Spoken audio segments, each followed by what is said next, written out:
नमस्कार, स्वागत है आपका YouTube चैनल उल्टा चश्मा पर। लेकर आया हूँ आपका अपना कार्यक्रम, विश्लेषण विद वानखड़े। आज सारी विश्व की नज़र इज़राइल की तरफ है, क्योंकि इज़राइल और हमास के बीच में युद्ध शुरू हुआ, ऐसा कहना अतिशयोक्ति नहीं होगी, क्योंकि भले ही हमास ने आतंकी हमला किया, लेकिन 5,000 रॉकेट यदि हमास दागता है, तो फिर ये युद्ध से कम नहीं। इज़राइल ने इसको युद्ध समझ के जवाबी हमला बोल दिया। दोनों तरफ से काफ़ी लोग मारे गए। इसी बीच हमारे प्रधानमंत्री नरेंद्र मोदी जी का एक ट्वीट आता है कि इज़राइल पर जो दहशतगर्दियों का हल्ला हुआ, यानी टेररिज्म अटैक हुआ, उस खबर को सुन के मुझे बहुत बड़ा धक्का लगा। हम उस प्रभु के पास, ईश्वर के सामने प्रार्थना करते हैं कि पीड़ितों को और उनके कुटुंबियों को सांत्वना दे और इस कठिन परिस्थिति में भारत इज़राइल के साथ खड़ा है। आतंकवाद के विरोध में भारत ने हमेशा अपनी भूमिका रखी है। हमास के इस हमले पे भारत इज़राइल के साथ खड़ा होगा, ये इसमें कोई डाउट नहीं है। प्रधानमंत्री ने अपनी विदेश नीति के अनुसार ट्वीट किया। अमेरिका भी इज़राइल के साथ है, तो भारत का इज़राइल के साथ होना अनिवार्य है। लेकिन मेरी खबर ये नहीं। भारत इज़राइल पे हुए हमले को लेकर चिंतित है, दुखी है, ईश्वर से प्रार्थना कर रहे हैं। लेकिन मेरे प्रधानमंत्री मेरे ही देश के एक राज्य मणिपुर में लगातार हो रही हिंसा, मतलब 3 मई से जून, जुलाई, अगस्त, सितंबर और अक्टूबर, आज 5 महीने हो गए, मणिपुर जल रहा है और मेरे प्रधानमंत्री जी चुनावी रैलियों में देश की प्रगति गिना रहे हैं। 5 महीने से मणिपुर में लाशों का अंबार लगा हुआ है और मेरे प्रधानमंत्री जी अलग-अलग राज्यों में जाके वहाँ कैसे दंगे होते हैं राजस्थान में और कांग्रेस की सरकार दंगे रोकने में कैसे विफल हुई, ऐसे हमले बोलते हैं। लेकिन मणिपुर में पिछले 5 साल भी डबल इंजन की सरकार थी, इस बार भी डबल इंजन की सरकार है, वो क्यों चल रहा है, इसके बारे में मौन है। आज मणिपुर इसलिए भी न्यूज़ में है, क्योंकि यूनाइटेड नेशंस ने भी आज मणिपुर को लेके कल एक सोशल मीडिया पे मैसेज दिया, जो चिंताजनक है। यूनाइटेड नेशंस ने भी जलते हुए मणिपुर और मणिपुर में जो लॉ एंड ऑर्डर की सिचुएशन है, उसको लेके चिंता जाहिर की। United nation human rights commission, जिसको हम यूएनएचआर कहते हैं, यूनाइटेड नेशन ह्यूमन राइट्स, ने 6 अक्टूबर को सोशल मीडिया में कहा कि हम मणिपुर को लेके चिंतित हैं, खासकर मानव अधिकारों को लेके चिंतित है।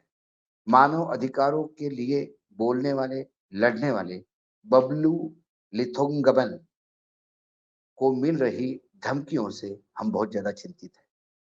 5 अक्टूबर को इम्फाल वेस्ट में कैथल गंगबी, यहाँ पे बबलू जी का घर है, वहाँ हमला हुआ। उनके घर में तोड़-फोड़ हुई, जलाने का प्रयास किया गया। वो वहाँ घर पे नहीं थे। लेकिन United Nations human rights commission ने इस हमले की भी निंदा की और मतई लिम्पुस और अरमबाई तेंगोल, इन दोनों आतंकवादी गुटों को इस हमले के लिए जिम्मेदारी। बबलू लगातार इन आतंकी गुटों के खिलाफ खुल के बोलते रहे हैं। यूनाइटेड नेशंस ने बबलू की सुरक्षा की गुहार और मांग की भारत सरकार से। 5 अक्टूबर को मैतई लिम्पुस, ये जो आतंकी संगठन है, इन्होंने बबलू और वृंदा थैनाओजम, ये दोनों ह्यूमन राइट्स एक्टिविस्ट हैं, इनका बायकॉट करने का ऐलान किया और फिर 5 दिन पहले ही बबलू ने भी ये आशंका जताई थी कि ये आतंकी संगठन उनके घर पे हमला कर सकते हैं, उन्हें जान से मार सकते हैं। बबलू सालों से वहाँ आतंकी संगठनों के खिलाफ खुल के बोल रहे हैं, ह्यूमन राइट की लिए लड़ रहे हैं। मुख्यमंत्री बीरेंद्र सिंह के खिलाफ भी उन्होंने वक्तव्य दिया। उन्होंने यहाँ तक बीजेपी को नसीहत दी थी कि यदि ये मणिपुर को कंट्रोल करना होगा, तो आपको कहीं न कहीं बीरेंद्र सिंह की जगह किसी और को मुख्यमंत्री बनाना होगा। उन्होंने कुकी समाज से बात करे बीजेपी या केंद्र सरकार और एक हल निकालने का प्रयास करे, ये भी सजेशन दिया था।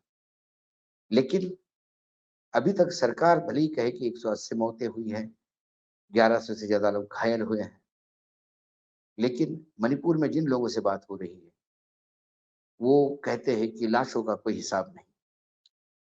मणिपुर में ये स्थिति है कि माननीय राज्यपाल महोदय अनुसुईया उइके ने भी एक वक्तव्य देकर कहा कि कुकी समाज के विधायक मणिपुर की राजधानी इम्फाल में आ नहीं पा रहे हैं। इतनी ज्वलंत समस्या 5 महीने से मणिपुर में है। कई बार सरकार विदेश से आए हुए आतंकियों को के ऊपर सर पे ठिकरा फोड़ती है। कई बार विपक्ष को ठिकरा फोड़ती है। एक बार तो राहुल गांधी को भी इसके लिए जिम्मेदार ठहराया गया था कि मणिपुर जल रहा है इसलिए राहुल गांधी जिम्मेदार है, क्योंकि राहुल गांधी जाते हैं मणिपुर और फिर दंगे भड़कते हैं। लेकिन राहुल गांधी दंगे भड़कने के 1 महीने बाद मणिपुर गए थे। सरकार के पास समझ में नहीं आ रहा है सरकार किस तरह से मणिपुर को हैंडल करे। हमारे गृह मंत्री 2-2 बार जाते हैं, अपील करते हैं, लेकिन मणिपुर है कि रुकने का नाम नहीं ले रहा।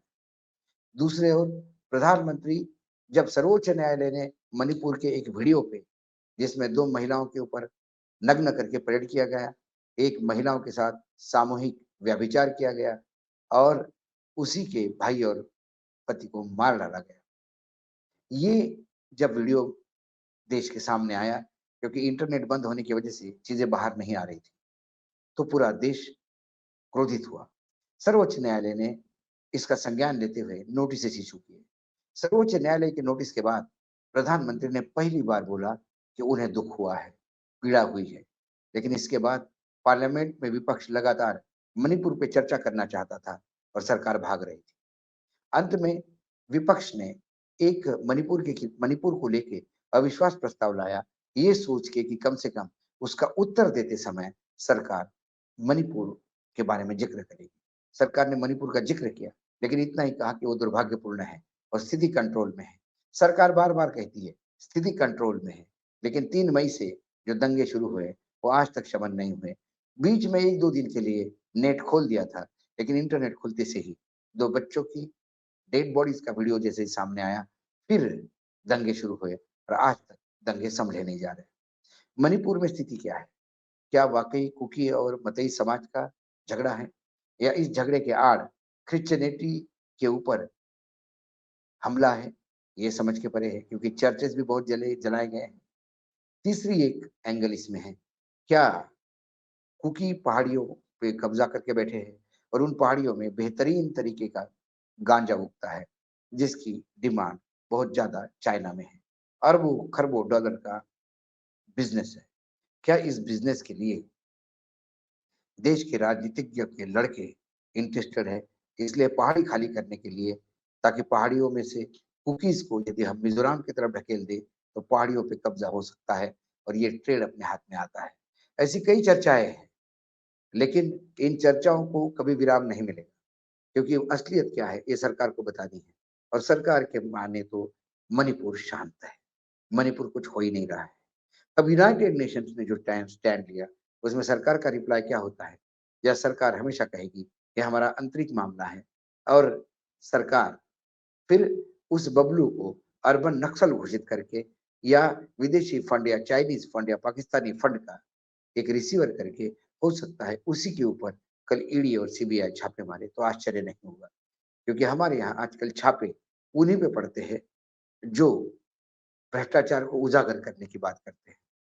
भ्रष्टाचारियों को तो इस देश में गले लगाया जाता है, मुख्यमंत्री बनाया जाता है, उप मुख्यमंत्री बनाया जाता है और फिर साथ में भले ही प्रधानमंत्री कहे कि भ्रष्टाचार, मेरे तपिश से कोई भी भ्रष्ट आदमी मेरे साथ बैठ नहीं सकता। लेकिन ये भी फिर चुनावी जुमला ही साबित होता है, क्योंकि भ्रष्टों की एक लंबी फ़हरिस्त है, जो प्रधानमंत्री जी के पास बैठकर गुफ्तगू करते हुए नज़र भी आते हैं। आज इतना ही, सोमवार को फिर आऊँगा किसी विषय के साथ, तब तक के लिए नमस्कार। देखते रहिएगा यूट्यूब चैनल उल्टा चश्मा।